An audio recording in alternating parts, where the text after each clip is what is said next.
Uncensored is the vibe, so subscribe. Hip hop uncensored is the vibe, so subscribe.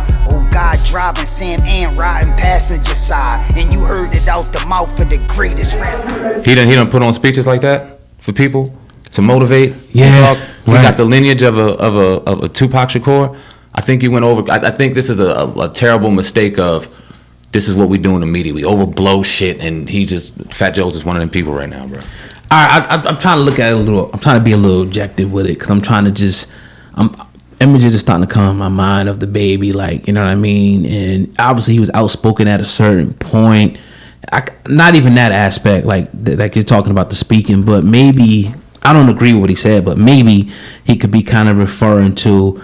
Like, you know, like the image and how, you know, he's kind of off the cuff. But it's a lot of rappers out there, you know what I mean, that's like that at the end of the day. I don't see how I could, you know, and then he shot somebody, he killed somebody. But as far as relating it to music, I don't know. He might have to clarify a little bit better. But I think that, because they were saying other people years ago, this is the new version of Tupac. I think Troy Ave was calling himself Boosie. Yeah, all these people calling themselves Tupac. But I haven't seen anybody that comes close to what Tupac represented in hip hop since he passed away. Like, people maybe have come, you know, close, but not like on that level. Like, I can't name nobody. I can't. Who can you name that came close to Tupac? He's one in his own, you know, lane, and I don't think people should be comparing him. I think Fat Joe on that one.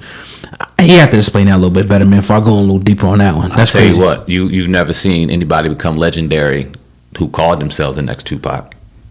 None of them. Damn. Meek ain't legendary, you don't think? No, not yet. Not yet. Right. And Boosie, not Boosie? Boosie's definitely legendary in his own way. He's went through some shit, and if Boosie has called himself the next Tupac, I don't agree with Boosie, because Boosie's in his own lane. Boosie is a Boosie. Right. Has Tupac ever beat Death Row? Right. I mean, like, Boosie's in his own lane. You know what I'm saying? Why everybody wants to be the next Tupac? Tupac is on a level of his own completely. Yeah. And everybody trying to compare himself. I think they do themselves a disservice. You're never gonna get to that level. Right. And one more thing, since we brought up Boosie, I want to talk about this real quick before we get up out of here. People have been kind of saying, you know, since he made those comments, you know, back a few months ago or whatever, that he may be getting targeted right now, that he's blacklisted, blackballed. I've been seeing a lot of people, you know, say that. What's your thoughts on that? Do you think Boosie is now a target now? You know, ever since he went off the cuff, I think he was going at Lil Nas X, you know, a few other people. You think it's a target? Could be. It is his what was my thing? Freedom of speech is what I'm looking for, and this shit is raw. May have gotten to a point where on social media platforms they're afraid to have him anywhere because they don't know what he's going to say. There's power in that. Create a website, create something to where you can put your shit out there and nobody can mess with you. I don't know how or where, but you do have a hell of a following. And there's still people that want to hear your voice. There's plenty of platforms that would love to sit back and listen to you express yourself. There's other ways to express yourself without leaning on. I think he leans too much on these platforms, and I'm sure there's bags in it and stuff. But he's always been an independent dude and a hustler and has a story and has his own brand. So I think he needs to stop worrying about these platforms so much. He has his own to where he can find his niche. It's easier said than done, bro. I hear you. Because, you know, that's what everybody is. It's easy. You know what I mean? Everybody's on Instagram, Facebook, YouTube, TikTok. You know what I'm saying? But, you know, I guess he's going to have to just keep dealing with pages getting taken down. I don't think he's going to change. But like you said, it would be dope. People got together and made that platform where, you know, you could say most. But even if, like, if you own the platform, are you going to let just anything go? Like, just think about it. You know what I mean? Advertisers won't want to come pay to be on your platform. Right. That's the ultimate name of the game. You want to get paid for your shit. Yeah. So you're going to have to abide by the people that are putting in the money's rules. They'll let you go down to a certain degree. And I'm not saying any of these platforms are perfect, and I'm sure they target things like that. But when you're talking about billions of dollars, and when y'all get paid millions of dollars, right, there's certain rules that have to be abided by because those advertisements of how y'all get paid. So.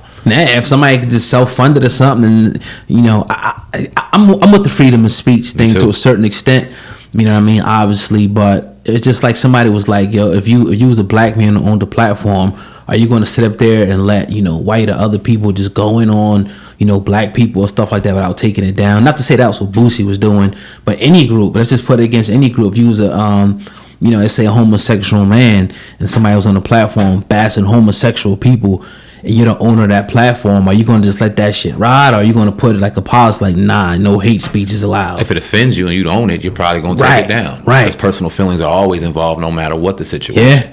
And if it offends you that much, you understand the power of the dollar and things like that, business obviously. But if it offends you that much, that shit's going down. Now the deeper part is people are even saying that's one part, the social media part. But another part, people saying like maybe like they even starting to like frame different shootings and things around them, different things where, you know, he would even be a liability going to different clubs and venues and whatnot. Because we seen he was just arrested for the thing that popped off in Atlanta. Yeah. But they was doing all those performance, and then the brawl popped off. He kind of brought that on himself though. You think so? That one, yeah, you got to put that on Bootsy. From what I was hearing, he was late to the show. He had a slot. He missed his slot. And then he kind of came on without people knowing, and the security was trying to get him off, and it was a scene. You got to take that one on the chest, bro. Now, I hope that situation doesn't branch off into more to where they're afraid to touch you, because if they could touch 6ix9ine and other people, they can damn sure touch Bootsy and go and do it's like shootings happen wherever he's at. You got to just... I can't blame it on him, but some of that, you got to hold yourself accountable on some of that shit, too. Damn. I don't think that has to do with him calling Lil Nas X and saying that whatever he said about him or whatever he said. Social media, hell yeah. But those situations... You gotta take some accountability in some shit. And it's a shame, man, because they gotta keep going in and out of these venues. Like Boosie probably still has to go. He gonna get his bag, but he probably still gotta go to venues where there's nothing but 50 to 100 shooters, surrounding the building. It's crazy. Yeah, man. That's hip hop, though. Yeah, damn sure his hip hop too. So shout out to everybody. Shout out to Bootsy, and stay safe, brother. Definitely. But yeah, man, we gonna get up out of here, man. We gotta go, man. Another episode of the Hip Hop Uncensored podcast. We appreciate each and every person that listened to what we had to say today. You can catch us on, Google, Spotify, iTunes, anywhere you listen to podcasts. Make sure you guys go check us out to always hear the full, unedited, uncensored, raw version of whatever we say. With that being said, that's your brother Samant, Viral Hip Hop News. I'm your brother Oh God, Hip Hop News Uncensored, together with the Hip Hop Uncensored podcast. Over and out. Peace.